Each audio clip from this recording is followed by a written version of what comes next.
పంచప్రేతాలంటే ఏమో అనుకున్నాం కానీ సినిమా, క్రికెట్ అనే ఈ రెండు యువతను ఎప్పుడో నాశనం చేసేసాయి.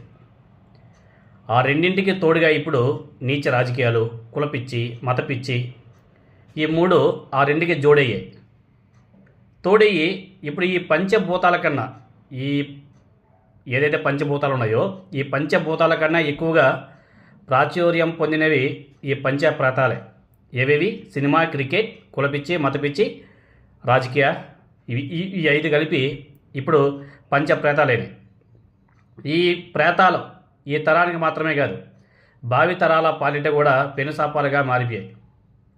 పంచప్రేతాల యావలో కొట్టుకుపోయే కొందరికి ఈ మాట కొంచెం చేదుగా అనిపించవచ్చు, కానీ నిజం ఎప్పుడు చేదుగానే ఉంటుంది. చూస్తున్నాం, గత 2 రోజుల నుంచి చూస్తున్నాం. మత పిచ్చిలో కొట్టిమిట్లాడుతున్నారు కొంతమంది యువత. అవి తగ్గించుకుంటే చాలా బాగుంటుంది. లేదనుకుంటే ఎవడి కర్మకి ఎవడు బాధ్యులు.